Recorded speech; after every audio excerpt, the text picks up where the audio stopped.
de l'EIF à Paris, les élections générales en 2017 sont impossibles.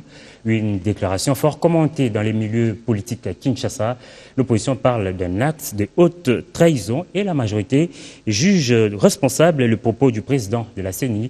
Les réactions des uns et des autres sont contenues dans ces récits.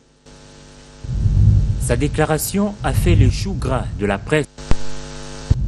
Sa déclaration a fait le chou gras de la presse.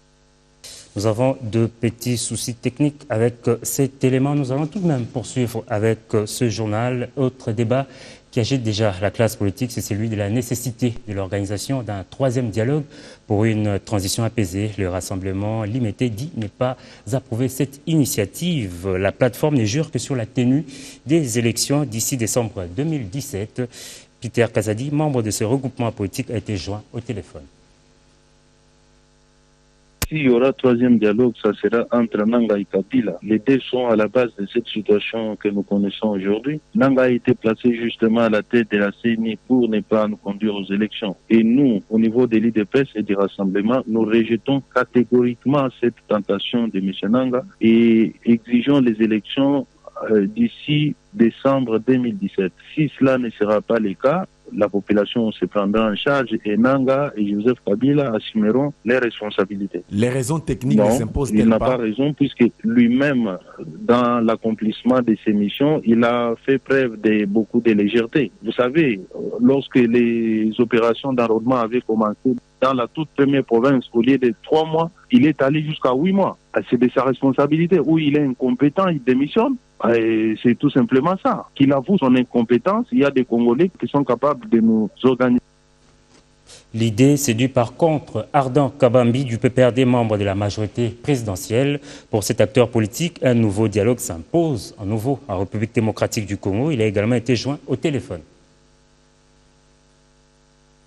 Le dialogue en RDC est une porte est ouverte, comme je l'ai dit autrefois. C'est-à-dire, nous faisons du dialogue notre cheval de bataille pour pouvoir chaque jour trouver des solutions quant aux problèmes qui divisent la classe politique congolaise. Donc j'estime que si un troisième dialogue se présente à l'horizon, il y a lieu que les Congolais puissent de nouveau alors s'asseoir et discuter. Parce qu'il n'est pas possible à ce jour, vu que les élections n'auront pas lieu cette année, la CENI en tant qu'organe technique venait de le dire hier par la bouche de Corneille Nangaa.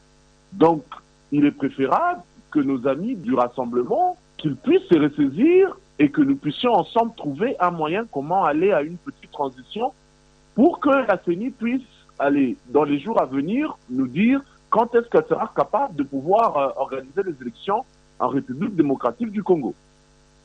Mais écoutez, le dialogue est une vertu.